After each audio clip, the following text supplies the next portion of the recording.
What's up? It's Jumanne.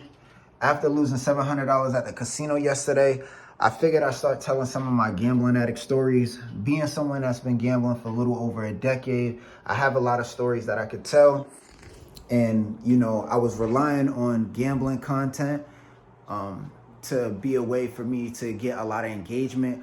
But because I'm a gambling addict and I don't properly gamble strategically and I just compulsively gamble, being a gambling content creator isn't working for me. So one thing I can do is tell the experience that I have and all of the choices that I made as a gambling addict, as a problem gambler, that could contribute to my content, because I've already, been through, I took all of the losses, I made the choices that I made, and even though it's going to be embarrassing for me to tell a lot of these stories, it's something that I feel like a lot of people would engage with. And I'm going to just start off with this video, see how people react to it, and then kind of go from there.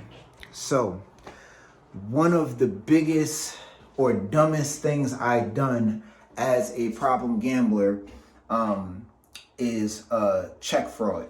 So this was early in my addiction. I was probably like 21 years old. So basically, if you ever heard of, like, I think they call it cracking cards, like the Bank of America. If you ever had someone like contact you through social media, or maybe even someone you know personally, said, "Hey, yo, if you give me your bank account, your debit card, I could get you like $3,000, $4,000, $5,000, right?" Now, I always looked at that as a dumb idea, and it is stupid. I don't suggest anyone to do that, but I did attempt to do it. So what happened was, I end up in around 2014.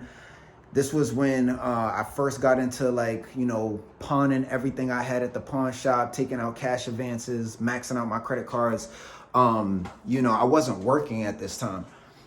So I just didn't want to accept my losses, which I still don't want to accept my losses, 10 years later. But at that time, it was even worse. So I was desperate enough to contact someone I knew that was, doing a lot of these scams. And I reached out and I'm like, yo, you think, if I give you my debit card, you think you can give me a couple $1,000s? Of course, they said, yeah. They came back to me. There was what happened was they broke down the percentage to me, because the person that I reached out to was just the middleman, which means that the money that was gonna get taken out of the car would have got split 3 ways. And once I found out the percentage, I was like, no, because I think they was trying to take out 10,000 and give me about 2, which means they would have took 8,000 and they would have split that. However, they would have split that. And I wasn't taking, I was just like, nah, that ain't that. I was desperate, but I wasn't that desperate. You know what I mean? So, cause me, I'm thinking I'm just gonna take I'm gonna take $1,000 or couple $1,000, pay off some of my debt, and then the rest of the money I was gonna go to the casino with. So I'm like, I knew that would even be really dumb. So what I ended up doing is I contact someone else that I knew that was doing some of that same stuff, and then I was just like, hey, is there any way that I could do it myself? Give me the information on how to do it.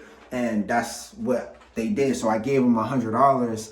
They gave me a blank check, and the check I would just fill it out, and then I would deposit it, and then they basically gave me the information on what to expect and how it works. So I did that. I gave them $100 for a blank check. I filled it out for $5,000. I deposited in my account. It eventually cleared, I think within 24 hours, if within one business day, I believe. And but what happened was, when I tried to withdraw the money, the money just, even though it would say available on my online banking, for some reason it just wouldn't let me withdraw the money, which I'm glad that it didn't. But at the time, I'm frustrated, because mind you, this is like 1 o'clock in the morning. Like soon as my online banking said it was available, I'm at the ATM. I'm all masked up. You know what I mean? I'm kind of I'm adrenaline kind of rushing. I'm kind of scared, but I'm excited at the same time. And I'm like, this was just terrible decision making. But this is when I knew I really had a problem, right? Because the first 2 years of my addiction, I wouldn't have told you I had a problem. I didn't think I had a problem. until like the second year. Till I started doing things like this was letting me know like, all right, I have a serious problem. But yeah, so that's just one big thing that I attempted to do because of my gambling addiction, and luckily I failed at it. But what ended up happening was I ended up losing my bank account because I got a $35 overdraft fee that I at that time I was not working. I wasn't bringing I didn't have any source of income. And when I made this check fraud attempt, it was only because I was literally in so much debt.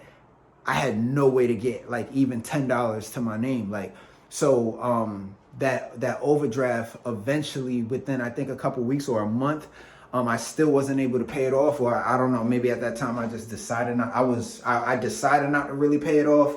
I ended up losing my bank account, and I was scared too because of what I did. So I think I kind of just, kind of left it alone, and I ended up losing that bank account, and I ended up having to get a new bank account, which turned into Bank of America. So basically, that's just one story that I could tell. That I have plenty of stories being at the casino. There was this one time where I saw a fight, right? It was actually kind of like a brawl, but like me, I've always been interested in seeing fights. Like I'm type, if I see a fight, I'm stopping everything I'm doing and I'm gonna sit there and I'm gonna watch the fight. But this was I seen the fight while I was gambling, and I was so like caught up on dopamine, like chasing the dopamine of like what I get from gambling. I had no interest in the fight. So as I'm walking, I remember it was downstairs. I'm walking, everybody's kind of running to the fight. Everybody's sitting there watching. It was I think it was like a Friday or a Saturday too. It was real busy. But I'm like, yo, like I'm just not even concerned with it at all. And it's just like I'm trying to get to the machine, or I don't know if I'm cashing out. I was probably cashing out if I was moving around to see a fight. But like I'm just like not focused at all. I'm just so focused on gambling that I did not care about the fight.